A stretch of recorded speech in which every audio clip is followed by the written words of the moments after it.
नमस्कार दोस्तों, आपका बहुत बहुत स्वागत है हमारे यूट्यूब चैनल पढ़ो एजुकेशन में। दोस्तों, आज हम एक महत्वपूर्ण लेख लेकर आए हैं जो है ध्वनि प्रदूषण क्या है, ध्वनि प्रदूषण का कारण, प्रभाव और उपाय।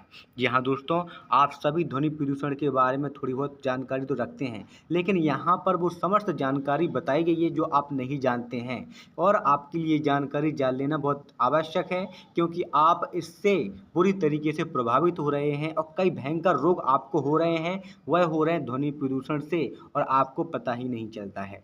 तो दोस्तों, आपको यहाँ पर समझ लेना है कि ध्वनि प्रदूषण क्या है, कारण क्या है, प्रभाव मनुष्य पर क्या पड़ते हैं, कौन कौन सी बीमारियाँ हो जाती हैं और इनसे हमको कैसे बचना चाहिए।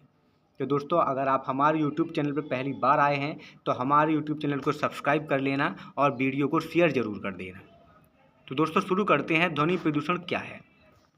तो दोस्तों, एक ऐसी स्थिति जब मनुष्य के कानों को इतनी तीव्र ध्वनि सुनाई देती है जिससे मनुष्य के स्वास्थ्य पर प्रतिकूल प्रभाव और खतरनाक बीमारियां उत्पन्न होने लगती हैं, वह स्थिति ध्वनि प्रदूषण कहलाती है। साधारण शब्दों में कह सकते हैं कि वह स्थिति जिसमें मनुष्य के कान सहन शक्ति से अधिक तेज आवाज़ नहीं सुन पाते हैं, वह स्थिति ध्वनि प्रदूषण, साउंड पॉल्यूशन कहलाती है। लगातार वाहनों की तेज आवाज़, कारखानों में बजने वाले सायरन, मशीनों की आवाज़, कई ध्वनि विस्तारक यंत्र जैसे डीजे इसका मुख्य कारण होते हैं। ध्वनि प्रदूषण वह प्रदूषण है जिसमें तेज आवाज़ से मनुष्य की श्रवण शक्ति, स्वास्थ्य, जीवन कष्टदायी बन जाता है। ध्वनि प्रदूषण को सामान्य भाषा में शोर कहते हैं। विज्ञान के आधार पर कहा जाता है कि ध्वनि की तीव्रता मापने की इकाई डेसिबल है, अर्थात डेसिबल के माध्यम से ही क्या ध्वनि की तीव्रता को मापा जाता है। अगर हम बात करें हल्की फुसफुसाहट तो वह 10 डेसिबल की होती है, साधारण हल्की सी बातचीत 20 डेसिबल की, सामान्य बातचीत 30 डेसिबल की होती है। जबकि वैज्ञानिकों ने कहा है कि मनुष्य के कान 100 से 120 डेसिबल तक की ध्वनि सुनने के लिए सक्षम होते हैं, किंतु इससे अधिक तीव्र ध्वनि के कारण मनुष्य की श्रवण शक्ति के साथ ही स्वास्थ्य पर प्रतिकूल प्रभाव पड़ता है। भारत के ऐसे कई महानगर हैं जहां पर आज शोर की मात्रा 100 से 120 तक पहुंच गई है और वहां के जो लोग हैं वो मानसिक बीमारियों से ग्रसित हैं। उनको तनाव, डिप्रेशन, टेंशन जैसी बीमारियां ध्वनि प्रदूषण के कारण ही सबसे ज़्यादा हो रही हैं। उन शहरों में दिल्ली, मुंबई, कोलकाता का नाम सबसे पहले आता है। यहाँ पर ध्वनि 100 डेसिबल से ऊपर मापी गई है, जबकि इन शहरों के लिए शोर की सीमा 45 डेसिबल तक ही निर्धारित की गई है। ऐसे शहर जहाँ पर शोर की मात्रा 50 डेसिबल से अधिक मापी गई है, वे शहर ध्वनि प्रदूषित शहरों के अंतर्गत आते हैं। तो दोस्तों, यह रहा ध्वनि प्रदूषण के बारे में संक्षेप कि अगर 100 से ज़्यादा डेसिबल की ध्वनि अपन को सुनाई देती है, मनुष्य को सुनाई देती है, तो वह मान के चलो बहुत गंभीर रोगों से जूझने वाला है। अब वो कौन से हैं, आगे इस वीडियो में आपको बताया जाएगा। तो पहले पढ़ते हैं ध्वनि प्रदूषण के कारण, कौन कौन से कारण के ध्वनि प्रदूषण फैलता है। सबसे पहले दोस्तों आता है यातायात के साधन। आजकल के जो यातायात के साधन हैं उसमें इतने भयानक हॉर्न लगाए जाते हैं जिनकी जो ध्वनि की विस्तार क्षमता होती है 100 से 150 डेसिबल तक होती है। यहाँ तक कि अगर उनके पास होते हैं तो हमें एकदम कुछ समय पश्चात ऐसा लगता है कि हमारे कान में कुछ सुन्न सा हो गया हो। यातायात के साधन, गाड़ी, रेल, बस, ट्रेन, यह सब ध्वनि प्रदूषण का कारण है। आज के मनोरंजन के साधन, डीजे, शहनाइयों, सांस्कृतिक कार्यक्रम में बजने के कारण हमारी श्रवण शक्ति में, हमारी मानसिक शक्ति में, जबकि हमारा जो तंत्र का तंत्र है यह भी प्रभावित होता है।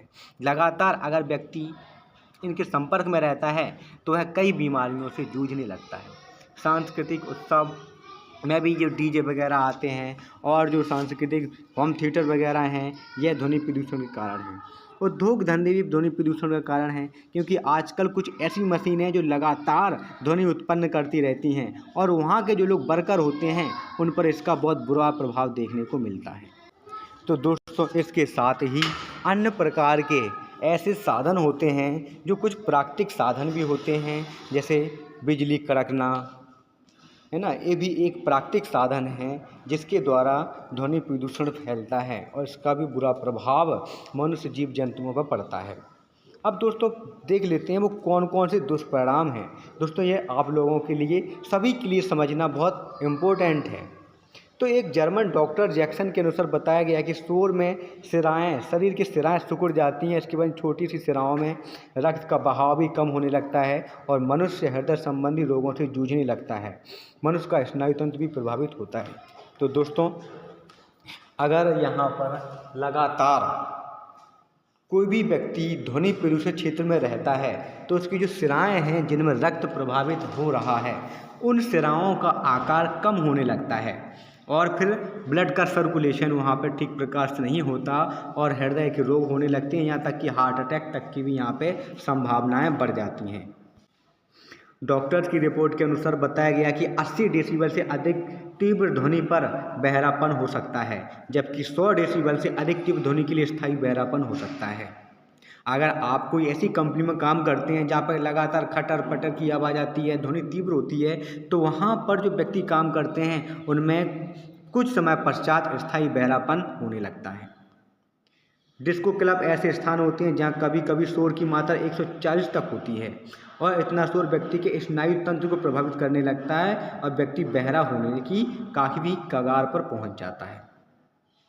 155 डेसिबल से अधिक मात्रा का शोर त्वचा को भी जला देता है, जबकि 180 डेसिबल से अधिक मात्रा का शोर मनुष्य के लिए भयंकर प्राणघातक होता है और उसकी मृत्यु हो जाती है। तो दोस्तों, जो लोग महानगरों में रहते हैं उनकी त्वचा आपने देखी होगी कि काली पड़ जाती है और बहुत से जो आपने देखे होंगे, एग्जामिन किया होगा कि जो मनुष्य ऐसी कंपनियों में काम करते हैं जहाँ पे ध्वनि तीव्र होती रहती है, उनकी जो परत ऊपरी त्वचा होती है वो काली पड़ने लगती है, जली हुई सी प्रतीत होती है, क्योंकि वहाँ पर ध्वनि की तीव्रता होती है। वैज्ञानिकों ने एक प्रयोग के अनुसार बताया कि 175 डेसिबल शोर के संपर्क में रखे गए चूहों ने भी अपना दम तोड़ दिया था। इस पर कई प्रयोग भी किए गए हैं। तो तेज शोर में काम करने से आंखों की पुतलियां फैल जाती हैं, मांसपेशियां खिंच जाती हैं, हृदय की धड़कन तेज होने लगती है और रक्त वाहिनियां सिकुड़ जाती हैं, हृदय रोग हो जाते हैं, पाचन क्रिया बिगड़ जाती है। जबकि जहाँ पर महिलाएं ज़्यादा काम कर रही हैं वहाँ पर शोर ज़्यादा हो रहा है, तो गर्भवती महिलाओं के गर्भ पल रहे जो बच्चे होते हैं उनकी आकृति विकृत हो जाती है, उनमें भी कई रोग वो पैदा नहीं हो पाते हैं और जन्म ले लेते हैं। रक्त दबाव भी बढ़ने लगता है, एड्रेनलिन हार्मोन की मात्रा अधिक स्राव होने लगती है, चिंता, घबराहट, बेचैनी, ये सब ध्वनि प्रदूषण के कारण ही होते हैं। दोस्तों, अब बात करते हैं ध्वनि प्रदूषण की रोकथाम। सबसे पहले तो ध्वनि प्रदूषण ऐसा प्रदूषण है जो स्थायी रूप से विभिन्न प्रकार की विकृतियां मनुष्य, पशु, पक्षियों में उत्पन्न करता है। इसलिए इसके निम्न प्रकार के वो हैं कि ध्वनि प्रदूषण पर प्रतिबंध लगाना चाहिए, ध्वनि प्रदूषण के व्यापक अभियान चलाए जाने चाहिए, लोगों को समझाया जाना चाहिए, इसके कुप्रभाव को रोकने के लिए कानून बनाए जाने चाहिए और शोरगुल के खतरे के बारे में लोगों को जानकारी प्रदान करनी चाहिए। लोगों को शोरगुल के दुष्प्रभाव से अवगत कराना चाहिए। मोटर, लाउडस्पीकर, बैंड बाजे के अंधाधुंध प्रयोग पर रोक लगा देना चाहिए और पर्याप्त कानून बनाए जाने चाहिए। आजकल अपर्याप्त कानून है। सरकार के द्वारा खटारा, मोटर गाड़ी आदि को आवासीय क्षेत्रों से निकलने पर प्रतिबंध लगाना चाहिए। नगर के तीव्र ध्वनि उत्पन्न करने वाले वाहनों पर प्रवेश वर्जित कर देना चाहिए। इनके लिए अलग से नियम बनाए जाने चाहिए, यातायात के कठोर नियम बनाए जाने चाहिए और जो हॉर्न तेज बजते हैं उन पर भी यहाँ पर नियंत्रित होना चाहिए। हवाई जहाज़ जैसे विशेष जो चीज़ें हैं जो ज़्यादा शोर उत्पन्न करती हैं, पटाखों वटाखों पे, गर्जना सिनेमा घरों पर, इन पर भी अंकुश लगाया जाना चाहिए। अच्छे नियम कानून बनाकर उनका पालन भी किया जाना चाहिए। सरकार को प्रत्येक क्षेत्र में उत्पन्न होने वाले शोर को नापना चाहिए, डेसिबल इवेंट लागू करनी चाहिए और डेसिबल सीमा उल्लंघन करने पर उसके खिलाफ कड़ी से कड़ी वो है कार्रवाई करनी चाहिए। जो कारखाने हैं, कंपनियां हैं, वहाँ पर उन कंपनियों को शहर से दूर बसाना चाहिए, जबकि कंपनी के अंदर ध्वनि रोधक यंत्र मशीनों में लगाए जाने चाहिए और जो कर्णबंधक है वो श्रमिकों को लगाना चाहिए। इमारतों के नक्शे इस प्रकार से बनाए जाने चाहिए कि शोरगुल से वह बाहर ना जा सके। इस प्रकार से हम शोर को काफ़ी हद तक कम कर सकते हैं और ध्वनि प्रदूषण को कंट्रोल कर सकते हैं। तो दोस्तों, यह रहा ध्वनि प्रदूषण के बारे में पूरा लेख। वीडियो अच्छा लगा हो तो इसको शेयर करें, लाइक कर दें। धन्यवाद।